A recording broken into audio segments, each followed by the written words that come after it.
पुणे जिल्ह्यातील खेड तालुक्यातील रासे इथे झालेल्या सभेत दिलीप मोहिते पाटील यांनी दुष्काळ, पाणीटंचाई आणि जलजीवन मिशनच्या रखडलेल्या कामांचा मुद्दा उपस्थित केला।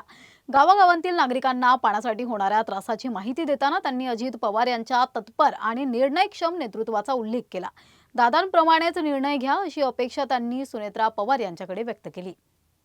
एखादी गोष्ट आपण वादत गाजत करतो आणि तिचा बेनिफिट मिळाला नाही तर त्याचे रिॲक्शन उलटी होते।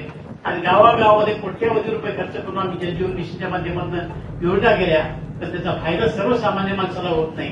आणि या सगळ्या जलजीवन मिशनची कॉन्ट्रॅक्ट ही मंत्रालयामधनं त्याचं डिस्ट्रीब्युशन झालं, त्याला कुठलाही अनुभव नाही अशा माणसाला 20-25 योजना दिल्या, त्या कॉन्ट्रॅक्टरला अनुभव नाही आणि आज त्याचे पैसे लोकांना मिळत नाही, जलजीवनचं काम होत नाही, रस्त्याची कामं सुरू केली त्याचे पैसे मिळत नाही।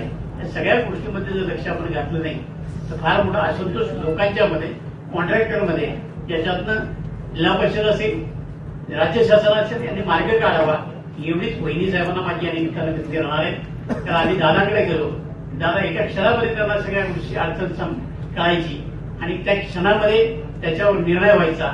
अशाच पद्धतीच्या निर्णयाची आपल्याकडनं आम्हाला अपेक्षा आहे। मला खात्री आहे की हळूहळू वहिनी साहेबांना सुद्धा बऱ्याच गोष्टी आता कळायला लागल्या। जसं जसं त्या ग्रामीण भागामध्ये फिरतील किंवा जशा अडचणी त्यांच्या समोर येतील त्याच्यातून मार्ग काढून लोकांना न्याय द्यायचं काम वहिनी साहेब करतील ही खात्री आमच्यासारख्या कार्यकर्त्याला आहे।